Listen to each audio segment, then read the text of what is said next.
Good morning all friends, আমি পূজা। আজকে আমার নতুন ভিডিও নিয়ে চলে এলাম। ভিডিওটা হবে মিনি ব্লগের মতন, ঠিক আছে?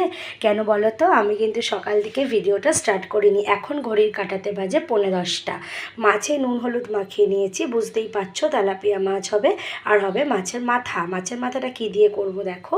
পুঁই শাক কেটে নিয়েছি, আলু কুমড়ো বেগুনও কেটে নিয়েছি। মাছের মাথা হবে পুঁই শাক দিয়ে, আর মাছের ঝোল হবে। আর মাম্মামের জন্য, মাম্মাম শুধু না আমাদের জন্য হবে আলু পেঁয়াজ ভাজা। এই হচ্ছে আজকে আমার রান্নার রেসিপি। চলো কতদূর কি শেয়ার করতে পারি সেজন্য আগে থেকেই কিন্তু তোমাদেরকে বলে নিলাম মিনি ব্লগ। আমার টোটাল ফেসবুক এবং ইউটিউবে পরিবারে আমার সকল সদস্য বন্ধুদেরকে জানাই আমার তরফ থেকে ভালোবাসা। আর তোমরাও আমাকে একটু সাপোর্ট করো, আমার পাশে থেকো। আর এরকম ছোট ছোট ভিডিওগুলো যে আমি ছাড়ি তোমাদের কেমন লাগে অবশ্যই জানিও। চলো তাহলে রান্না বসিয়ে দিই। কেন বলো তো, আবার মেয়ে আনতে যেতে হবে। ঘরের কাজও অনেকটা এগিয়ে নিয়েছি, চলো একটু দেখিয়ে দিই। দেখো বিছনাপাটি একদম পরিষ্কার করে নিয়েছি বন্ধুরা। আর জানলাটা খোলা যায় না জানো তো। মাছ ভাজা হয়ে গেছে, মাছের মাথা ভাজাও হয়ে গেছে। এখানে আলু ভাজাটাও কমপ্লিট। এবারে বসাবো হচ্ছে পুঁই শাক। এই যে এখানে আলু কুমড়ো বেগুন দিয়ে দিয়েছি তেলের ওপরে, কাঁচা লঙ্কা পাঁচফোড়ন দিয়ে দিয়েছি। এবার দেবো নুন হলুদ, ব্যাস। আর কিচ্ছু দেবো না। একটু মিষ্টি আমি একটু দিই সব রান্নাতে, মিষ্টি দেবো, ব্যাস। চলো তাহলে পুঁই শাকটা করে নিই, লাস্টে বাকি থাকবে তাহলে মাছ। আর আমার কপালটা এত খারাপ, চলো দেখাই।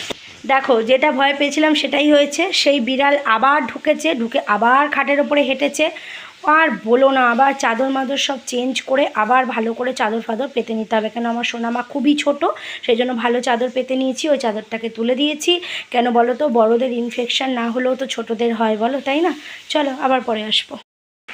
দেখো বন্ধুরা, পুঁই শাক কিন্তু নামানোর টাইম চলে এসছে, ঠিক আছে? একদম রেডি পুঁই শাক। কেমন হয়েছে বলো।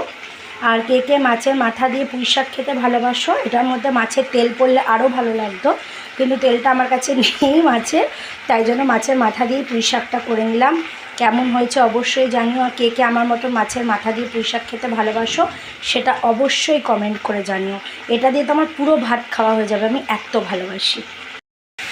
মাছের ঝোলটাও কিন্তু বসিয়ে দিয়েছি। এই জলটা টানলে একটু হালকা করে জল দেবো, দিয়ে মাছগুলো ছেড়ে দিলে মাছের ঝোল হয়ে যাবে বন্ধুরা। এখন বাজে 11টা। 11টার মধ্যে আমার পুঁই শাক চচ্চড়ি, আলু ভাজা, মাছের ঝোল রেডি। তার মধ্যে আমার কাঁচা কুচি সব হয়ে গেছে। এবার চট করে ড্রেসটা পরে চলো মেয়েকে আনতে যাই। চলো বন্ধুরা, মাছের ঝোলের ফাইনাল লুক দেখেই বুঝতে পারছো, একদম হালকা পাতলা একটা ঝোল গরমের দিনের জন্য একদম ঠিক আছে বলো। ব্যাস আর কিচ্ছু রান্না নেই, রান্না পুরো সমাপ্ত। ভাতটা বসাবো মেয়েকে নিয়ে এসে, চলো।